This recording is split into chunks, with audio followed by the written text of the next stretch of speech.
Good morning student. बाल साधना शिक्षण संस्थान की ऑनलाइन क्लासेस में आपका स्वागत है।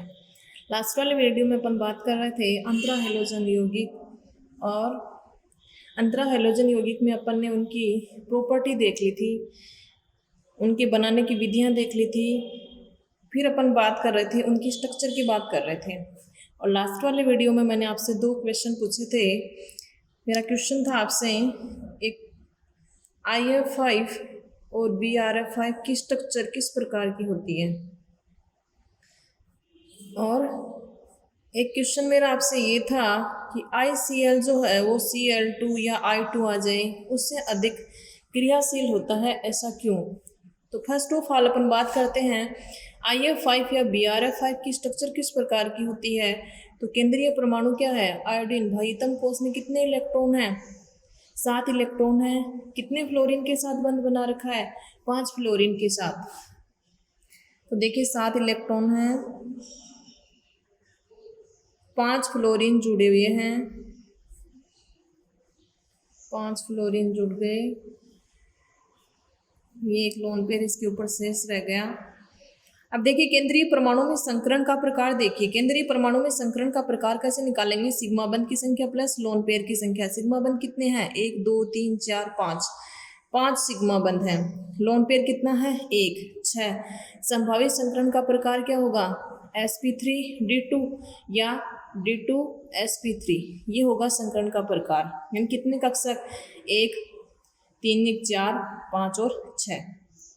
इस प्रकार का जब संकरण होता है तो आकृति किस प्रकार की होती है? या तो ऑक्टाहेड्रल होती है या वर्गाकार द्विपिरामिडीय होती है। यानी एक पिरामिड ऊपर बनता है और एक पिरामिड नीचे बनता है।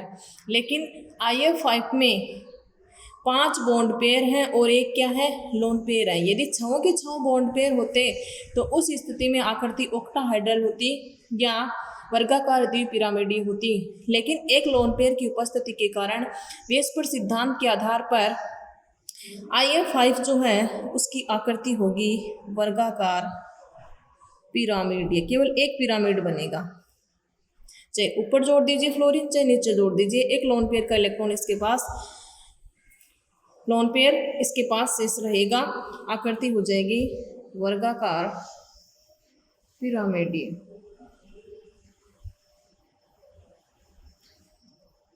ये BRF5 की होगी क्योंकि इसमें केंद्रीय परमाणु क्या आ जाएगा? ब्रोमीन आ जाएगा। वही ब्रोमीन भाईतम कोष में 7 इलेक्ट्रॉन, एक लोन पेयर शेष रह जाएगा और 5 फ्लोरीन इसके साथ बंध बना लेंगे। वो इस संकरण का प्रकार आएगा, सेम होगा एज इट इज। तो दोनों की आकृति जो है वो क्या होगी? वर्गाकार पिरामिडीय होगी। इसकी आकृति भी वर्गाकार पिरामिडीय और इसकी आकृति भी वर्गाकार पिरामिडीय। दूसरा क्वेश्चन मेरा आपसे ये था कि ICl जो है, आयोडीन क्लोराइड जो है, वो क्लोरीन या आयोडीन की अपेक्षा अधिक क्रियाशील होता है, ऐसा क्यों होता है? ऐसा इसलिए होता है क्योंकि ICl क्या है? अंतरा हैलोजन यौगिक है। अंतरा हैलोजन यौगिक यानी 2 भिन्न प्रकार के हैलोजन परमाणुओं से ये मिलकर बना है, इसलिए इसको कहते हैं अंतरा हैलोजन यौगिक। जबकि क्लोरीन या आयोडीन की बात करूं तो ये क्या है? हैलोजन है, एक ही प्रकार के परमाणु हैं इनमें।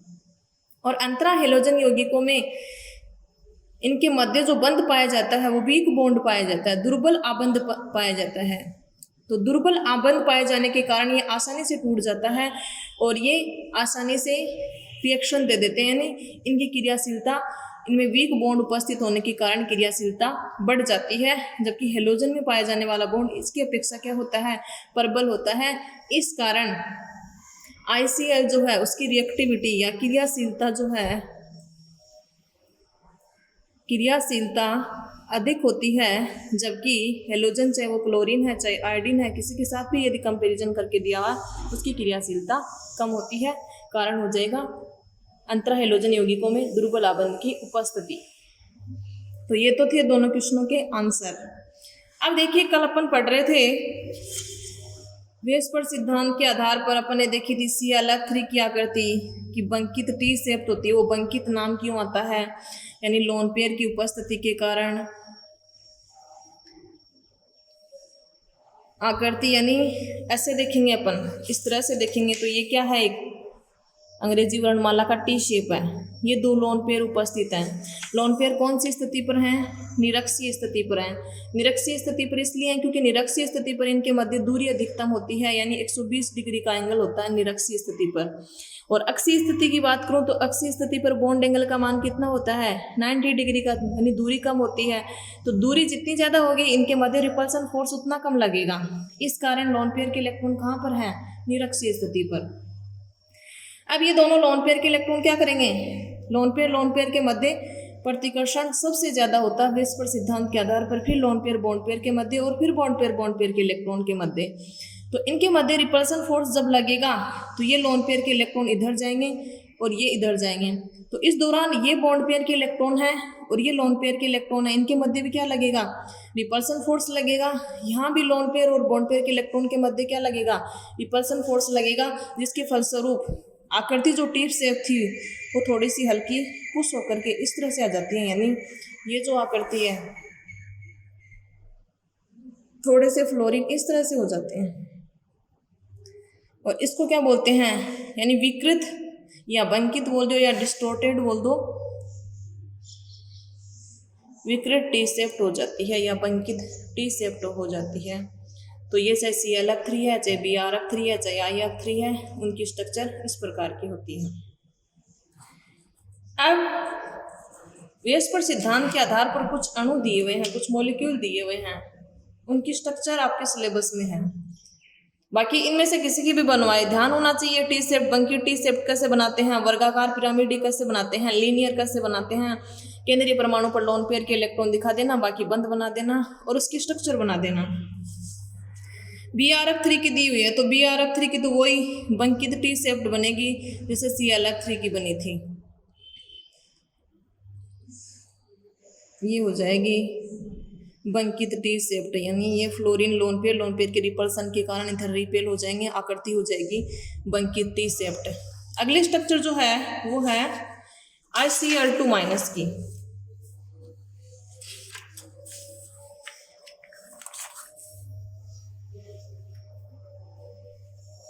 दूसरी स्ट्रक्चर जो है वो है ICl2 माइनस। इसकी स्ट्रक्चर किस प्रकार की होगी? केंद्रीय परमाणु आयोडीन, आयोडीन भाईतम कोष में कितने इलेक्ट्रॉन? 7। अब देखिए 7 है, एक इसके ऊपर नेगेटिव चार्ज है, टोटल इलेक्ट्रॉन कितने हो गए? यानी एक इलेक्ट्रॉन की अधिकता है 8 हो गए और 2 क्लोरीन इसके साथ जुड़े हुए हैं। तो यानी 2, 2, 4, 2, 6, 7, 8 इलेक्ट्रॉन, क्योंकि नेगेटिव चार्ज है 7 ये हैं, एक इलेक्ट्रॉन की अधिकता है। 2 क्लोरीन ने इसके साथ बंध बना रखे हैं, ये तो है निरक्षीय स्थिति। तो लोन पेयर के इलेक्ट्रॉन कहाँ होंगे? निरक्षीय स्थिति पर। और ये क्लोरीन ने बंध बना लिया, ये क्लोरीन ने बंध बना लिया। क्लोरीन 3 लोन पेयर शो करते हो तो ठीक है, नहीं कोई बात नहीं। अब देखिए संकरण का प्रकार तो इसमें क्या आ रहा है? सिग्मा बंध की संख्या प्लस लोन पेयर की संख्या। सिग्मा बंध कितने हैं? 2 हैं। लोन पेयर कितने हैं? 3 हैं। टोटल संकरित कक्षकों की संख्या कितनी आ गई? 5 आ गई। संभावित संकरण का प्रकार क्या होगा? sp3d या dsp3। आकृति किस प्रकार की होनी चाहिए? जैसे PCl5 की स्ट्रक्चर थी त्रिकोणीय द्विपिरामिडीय, वैसी होनी चाहिए थी, PCl5 की तरह होनी चाहिए थी। लेकिन PCl5 में तो सारे के सारे यानी फास्फोर्स भाईतम कोष में 5 इलेक्ट्रॉन, 5 क्लोरीन ने अबंध बना रखे हैं, कोई भी इलेक्ट्रॉन फ्री नहीं है। आकृति किस प्रकार की हो गई? त्रिकोणीय द्विपिरामिडीय। सारे के सारे बॉन्ड पेयर हैं, एक भी लोन पेयर नहीं है, और सारे बॉन्ड पेयर होते हैं तो आकृति नियमित या निश्चित होती है। ज्यामिति जो भी आकृति दी हुई होती है, यानी जो संकरण जिस आधार पर उसकी स्ट्रक्चर होगी वही होती है। लेकिन यहाँ देखिए कितने लोन पेयर हैं? इन 3 लोन पेयर की उपस्थिति के कारण आकृति क्या हो जाती है? लीनियर हो जाती है। यानी ICl2 माइनस इंपॉर्टेंट है। ICl2 माइनस की स्ट्रक्चर किस प्रकार की होती है? तो ये लीनियर होती है। कारण है लोन पेयर की उपस्थिति के कारण इसकी संरचना किस प्रकार की हो जाती है? लीनियर हो जाती है। नहीं तो यदि सारे के सारे Cl होते तो उस स्थिति में आकृति क्या होती? त्रिकोणीय द्विपिरामिडीय। तो ये तो हो गई इनकी स्ट्रक्चर। संकरण निकालेंगे, लेकिन लोन पेयर की उपस्थिति के कारण उसकी आकृति विकृत होगी। जो बॉन्ड पेयर है उसके आधार पर अपन उसकी स्ट्रक्चर को आइडेंटिफाई कर लेंगे कि वो किस प्रकार की है, लीनियर है या बंकित टी शेप्ड है या वर्गाकार पिरामिडीय है। अब देखिए हैं अंतरा हेलोजन यौगिक जो हैं उनके हैं यूजेज, यानी इनका उपयोग कहाँ किया जाता है। एक तो इनका उपयोग जो है वो अजलीय विलायकों की तरह किया जाता है। दूसरा उपयोग है ClF3 जो है, इसका उपयोग यूरेनियम, जिसका द्रव्यमान संख्या 235 होती है, यूरेनियम परमाणु क्रमांक 92, यूरेनियम जो है उसके संवर्धन हेतु, यानी इसके साथ इस यदि ClF3 की रिएक्शन करवा दें तो यूरेनियम हेक्साफ्लोराइड का फॉर्मेशन करने के लिए किसका उपयोग किया जाता है, ClF3 का उपयोग है वो किया जाता है। तो ये है अंतरा हेलोजन यौगिकों के यूजेस। अब अगला ग्रुप आता है, लास्ट ग्रुप है एटीन ग्रुप एलिमेंट। एटीन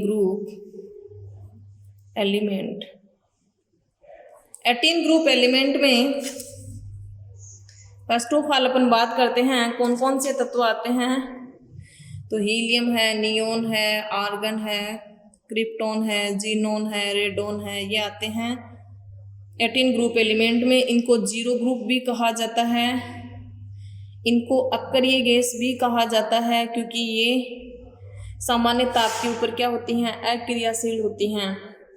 अब वर्तमान में तो जीनोन जो है उसके कंपाउंड ज्ञात कर लिए गए हैं, क्रिप्टॉन है उसका ज्ञात कर लिया गया है, आर्गन, नियोन, इनके अभी कोई कंपाउंड ज्ञात नहीं किए गए हैं।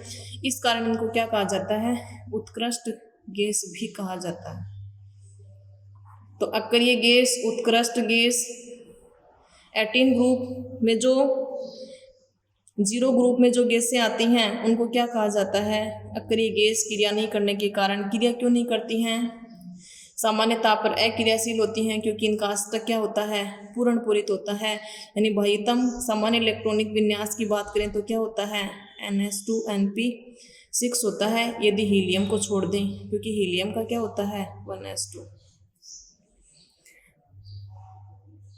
तो इस कारण यानी अष्टक पूर्ण पूरित होने के कारण ये क्या होती हैं, अक्रिय होती हैं, कोई क्रिया नहीं करती हैं। ऑक्टेंट इनका कंप्लीट होता है, ना तो इलेक्ट्रॉन देती है और ना इलेक्ट्रॉन ग्रहण करती हैं। अब अपन बात करते हैं इनकी प्राप्ति की, अकरेंस किस रूप में प्रकृति में पाई जाती हैं, कैसे प्राप्त होती हैं। यानी हीलियम जो है वो तो प्राकृतिक गैस से प्राप्त कर ली जाती हैं, और रेडोन को छोड़ करके बाकी सारी गैसें जो हैं वो वायुमंडल में पाई जाती हैं। और आयतन के हिसाब से देखा जाए तो 1% तक इनकी मात्रा है वो वायुमंडल में पाई जाती है। और जब रेडियम एक रेडियो एक्टिव तत्व है, जब उसका विघटन होता है तो उस दौरान, यानी ये तो है इनका परमाणु क्रमांक और ये है इनकी द्रव्यमान संख्या, Z अक्ष A, समझाया था आपको ये। तो रेडोन का फॉर्मेशन होता है प्लस हीलियम का फॉर्मेशन होता है, यानी रेडियम के विघटन जब करवाते हैं तो रेडोन का निर्माण होता है और हीलियम गैस जो है उसका फॉर्मेशन भी होता है, रेडोन और हीलियम गैस का फॉर्मेशन होता है। तो ये तो है इनकी प्रकृति में कि किस रूप में पाए जाते हैं, किस तरह से प्राप्त की जाती है इनर्ट गैसें। अब अपन बात करते हैं इनके इलेक्ट्रॉनिक विन्यास की, यानी इनकी जनरल प्रॉपर्टी क्या क्या है। तो इलेक्ट्रॉनिक विन्यास जैसे और ग्रुप का अपन ने लिखा था उसी तरीके से पहले एटॉमिक नंबर अपन को ध्यान में होना चाहिए। फिर एटॉमिक नंबर यदि ध्यान में है तो उस स्थिति में अपन क्या कर सकते हैं, इनका परमाणु क्रमांक ज्ञात हो तो इलेक्ट्रॉनिक कॉन्फ़िगरेशन लिख सकते हैं। बात करते हैं अपन हीलियम की। हीलियम कौन से आवर्त में आता है, पहले में। तो यानी हीलियम परमाणु क्रमांक कितना होता है, 2। इलेक्ट्रॉनिक विन्यास क्या होगा, 1s2 होगा। अब हीलियम का परमाणु क्रमांक ज्ञात है तो नियोन, आर्गन, क्रिप्टॉन, जीनोन और रेडोन, इनके परमाणु क्रमांक अपन ज्ञात करेंगे। कैसे ज्ञात करेंगे, 8, 8, 18, 18, 32। 2 में ऐड करेंगे कितना आ जाएगा, 10। तो इसका परमाणु क्रमांक कितना हो जाएगा, 10। फिर इसमें ऐड करेंगे तो कितना हो जाएगा, 18 हो जाएगा। फिर 18 ऐड करेंगे इसमें कितना आ जाएगा, 36 आ जाएगा। फिर इसमें 18 ऐड करेंगे तो कितना हो जाएगा, 54 हो जाएगा। और 54 में 32 ऐड करेंगे तो कितना आ जाएगा, 86 आ जाएगा। तो ये तो हो जाएंगे इनके परमाणु क्रमांक। अब परमाणु क्रमांक पता है, परमाणु क्रमांक की सहायता से अपन क्या लिख सकते हैं, इनके इलेक्ट्रॉनिक कॉन्फ़िगरेशन लिख सकते हैं। यानी नियोन, इसका इलेक्ट्रॉनिक कॉन्फ़िगरेशन क्या होगा, तो नियोन परमाणु क्रमांक 10, इसके जस्ट पहले कौन सी इनर्ट गैस आती है, हीलियम। कौन से आवर्त में आता है, दूसरे आवर्त में,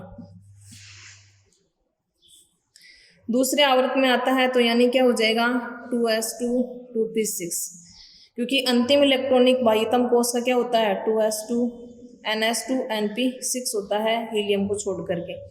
उसके बाद में क्या आता है, नियोन के बाद में आर्गन, उसका 18। तो इसके जस्ट पहले कौन सी इनर्ट गैस, नियोन। कौन से आवर्त में, तीसरे में, 3s2 3p6। उसके बाद क्रिप्टोन 36, क्रिप्टोन के जस्ट पहले कौन आता है, आर्गन। आर्गन का लिखेंगे 18 हो जाएगा, उसको बड़े वाले ब्रैकेट में लिख देंगे उत्कृष्ट गैस को। अब देखिए क्रिप्टोन, जीनोन जिसका 54 होता है और रेडोन जिसका होता है 86, इनके जस्ट पहले आती हैं 3d सीरीज, 4d सीरीज और 5d सीरीज, और इसमें लेंथेनाइड भी आते हैं 14। ये अपन को ध्यान होना चाहिए। आर्गन, उसके बाद कौन से आवर्त में, चौथे आवर्त में कौन सी सीरीज आती है 3d, तो 4s2 4p6। इसके जस्ट पहले कौन सी इनर्ट गैस, आर्गन आती है, सॉरी क्रिप्टोन आती है। आर्गन तो इसमें आ गई, इसमें क्रिप्टोन। क्रिप्टोन कौन सी सीरीज आती है 4d10, कौन से आवर्त में, पांचवें आवर्त में 5s2 5p6। इसके जस्ट पहले कौन सी इनर्ट गैस, जीनोन। कौन सी सीरीज आती है, यानी 4f14 भी आएगा और 5d10 भी आएगा। कौन से आवर्त में, छठे आवर्त में 6s2 6p6। तो ये हो जाएंगे इनके इलेक्ट्रॉनिक कॉन्फ़िगरेशन। अब बात करते हैं अपन आयनन एंथैल्पी की। आयनन एंथैल्पी, आयनन एंथैल्पी क्या होती है, किसी विलगित गैस या परमाणु के बाह्यतम कोश में से इलेक्ट्रॉन को पृथक करने के लिए जितनी ऊर्जा की आवश्यकता होती है वही क्या होती है, उसकी आयनन एंथैल्पी होती है। तो अब इनका अस्तित्व पूर्ण पूरित है क्या, इनमें से आसानी से इलेक्ट्रॉन पृथक किया जा सकता है क्या, यानी इनमें से अपन आसानी से इलेक्ट्रॉन पृथक नहीं कर सकते।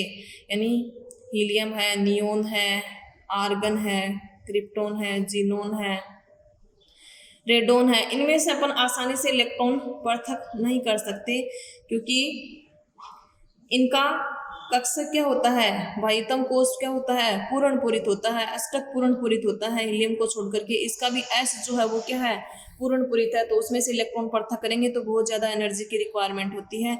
इस कारण इनकी आयनन एंथैल्पी के मान अपने आवर्त में सबसे ज़्यादा उच्च होते हैं। यानी पहले आवर्त में बात करूंगी, आयनन एंथैल्पी का मान सबसे ज़्यादा उच्च हीलियम का होता है। दूसरे आवर्त में बात करूँ तो नियोन का, तीसरे आवर्त में आर्गन का, चौथे में, पांचवें में, छठे में अपने आवर्त में सबसे ज़्यादा होते हैं। और वर्ग में यदि अपन ऊपर से नीचे जाते हैं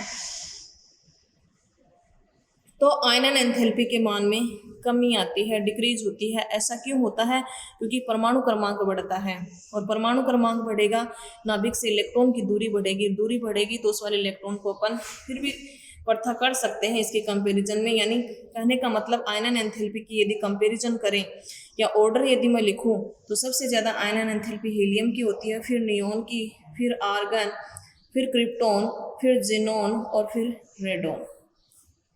ये है आयनन एंथैल्पी का ऑर्डर। अब मैं बात करती हूँ एटॉमिक रेडियाई की।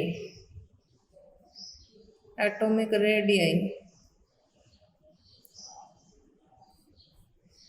आयनिक रेडियाई की तो क्या बात करें, ना तो इलेक्ट्रॉन ग्रहण करते हैं और न इलेक्ट्रॉन देते हैं, तो न धनायन का निर्माण करते हैं और न ऋण आयन का निर्माण करते हैं। तो बात करती हूँ परमाणु त्रिज्या की। परमाणु त्रिज्या में यानी वर्ग में ऊपर से नीचे जाने पर क्या होता है, परमाणु क्रमांक बढ़ने से यानी एटॉमिक नंबर बढ़ता है, और एटॉमिक नंबर जब बढ़ता है तो उस स्थिति में परमाणु की त्रिज्या क्या होती जाती है, बढ़ती जाती है। तो एटॉमिक रेडियाई का यदि ऑर्डर लिखूं तो सबसे बड़ी एटॉमिक रेडियस किसकी होगी? जिसका परमाणु क्रमांक ज्यादा होगा। तो यानी वर्ग में ऊपर से नीचे जाने पर परमाणु क्रमांक बढ़ने के साथ साथ एटॉमिक रेडियस जो है वो क्या होती है? बढ़ती है। कारण है परमाणु क्रमांक का बढ़ना। अब मैं बात करती हूँ अगली प्रॉपर्टी की, इलेक्ट्रॉन लब्धि enthalpy.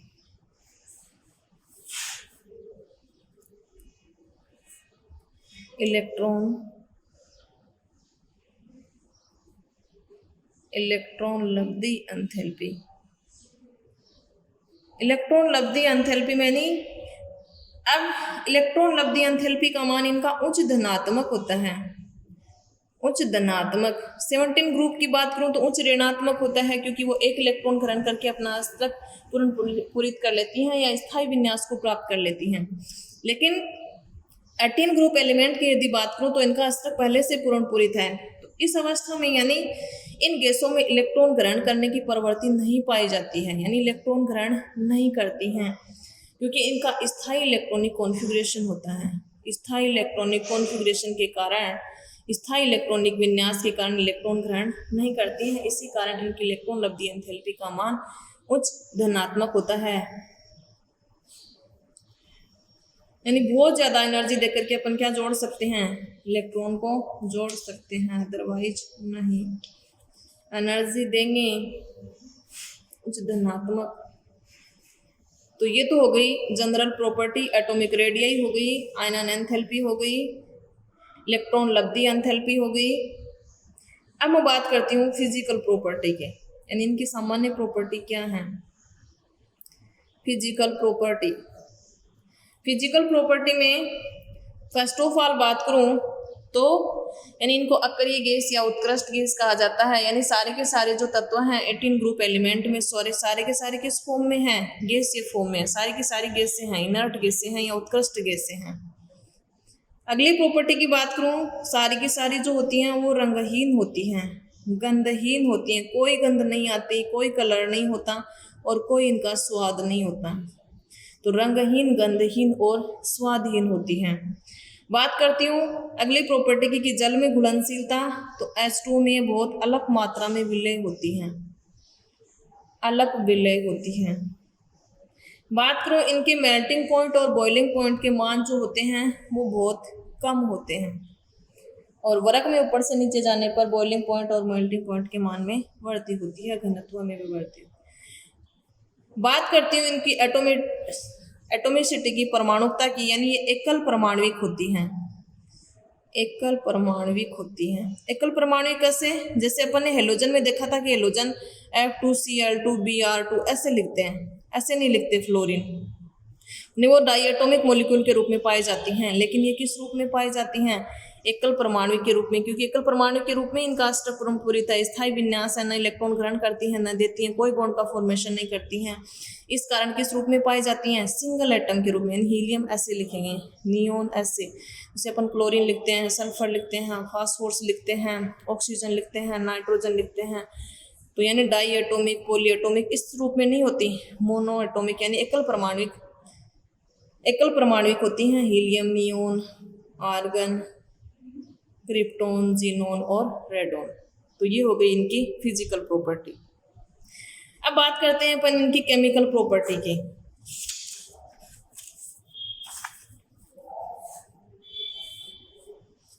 Chemical property, chemical property. अब केमिकल प्रॉपर्टी यानी रासायनिक प्रॉपर्टी पढ़ने से अपन पहले पढ़ते हैं कि ये अक्रियाशील होती हैं, यानी सामान्य ताप के ऊपर कोई क्रिया नहीं करती हैं, कोई रासायनिक अभिक्रिया नहीं देती हैं। तो उसके क्या कारण हैं? तो कई बार यहाँ से क्वेश्चन पूछ लिया जाता है कि अक्रिय गैसें या उत्कृष्ट गैसें जो होती हैं वो सामान्य ताप पर कोई क्रिया नहीं करती हैं या अक्रियाशील होती हैं, इसके क्या कारण हैं? तो पहला जो कारण है, यानी रासायनिक अभिक्रियाशीलता जो होती है वो बहुत कम होती है। ऐसा क्यों होता है? एक तो इनका स्थायी इलेक्ट्रॉनिक विन्यास, स्थायी इलेक्ट्रॉनिक विन्यास होने के कारण ये क्रिया नहीं करती हैं, इनका अस्तित्व पूरित होता है। इस कारण इसकी रासायनिक अभिक्रियाशीलता जो होती है वो कम होती है। दूसरी मैं बात करूं कि इनकी आयनन एंथैल्पी के मान बहुत उच्च होते हैं। और आयनन एंथैल्पी का मान उच्च होने के कारण अपन इलेक्ट्रॉन को पृथक नहीं कर सकते, और पृथक नहीं करेंगे तो ये धन आयन का निर्माण नहीं करेंगे। तो इस कारण आयनन एंथैल्पी का मान उच्च होने के कारण इनकी रासायनिक अभिक्रियाशीलता कम होती है। तीसरी मैं बात करूं इलेक्ट्रॉन लब्धि एंथैल्पी, इलेक्ट्रॉन लब्धि एंथैल्पी की, कि इनकी इलेक्ट्रॉन लब्धि एंथैल्पी के मान जो होते हैं वो भी उच्च धनात्मक होते हैं। उच्च धनात्मक होने के कारण ये ऋणायन का फॉर्मेशन नहीं कर सकती, तो न तो धनायन बनाती हैं, आयनन एंथैल्पी का मान उच्च होने के कारण धनायन नहीं बनाती हैं। इलेक्ट्रॉन लब्धि एंथैल्पी का मान उच्च होने के कारण ऋणायन का निर्माण नहीं करती हैं, तो न तो धनायन बनाती हैं न ऋणायन बनाती हैं। तो इस कारण इनकी रासायनिक अभिक्रियाशीलता क्या होती है, कम होती है। तो आज की वीडियो में इतना ही, थैंक यू। अब आपको जो है कल ये चैप्टर पूरा हो जाएगा, केवल थोड़ी सी केमिकल रिएक्शन है और इसके यूजेज हैं, कल वाले वीडियो में कंप्लीट हो जाएगा इस चैप्टर। तो चैप्टर के पीछे जो क्वेश्चन है वो क्वेश्चन आपको सोल्व करके देखने हैं। आज के लिए आपके लिए होमवर्क यही है कि आपको पूरा चैप्टर जो है रीड आउट करना है, फिर जो बुक में पीछे क्वेश्चन आंसर दे रखे हैं उनको सोल्व करना है, और जो क्वेश्चन नहीं आए उस क्वेश्चन का नंबर जो है वो आपको कमेंट बॉक्स में लिखना है। नंबर लिख करके फिर थोड़ा सा उसका फर्स्ट लेटर लिख देना कि ये वाला क्वेश्चन है, क्योंकि ऐसे तो अति लघुत्तरात्मक भी हैं, लघुत्तरात्मक प्रश्न भी हैं, तो उनमें नंबर जो है वो सेम हो सकते हैं। आप जो है कमेंट बॉक्स में उनके नंबर लगा देना कि मेरे को इतने वाला क्वेश्चन जो है वो ये बताना है, ये बताना है। और यदि आपके पास बुक है या नहीं है तो इसकी सूचना भी आपको कमेंट बॉक्स में लिख के देनी है कि मेरे पास बुक है या नहीं है। तो बाद में नोट्सों में जो क्वेश्चन आ गए हैं वो मैं रहने दूंगी, और बाकी के जो क्वेश्चन है वो आपको करवा दूंगी। और यदि है तो ठीक है, आप वो क्वेश्चन कीजिए, और क्वेश्चन जो नहीं आते हैं वो लघुत्तरात्मक हैं या अति लघुत्तरात्मक, कौन सा क्वेश्चन है, क्वेश्चन का नंबर लिखना आपको, और फर्स्ट लाइन का थोड़ा सा यदि लिखो तो उस हिसाब से आपको बता देना है अति लघुत्तरात्मक में कौन से में है, वो आपको कमेंट बॉक्स में लिख करके आज आपको बताना है, क्योंकि कल ये चैप्टर पूरा हो जाएगा। Thank you.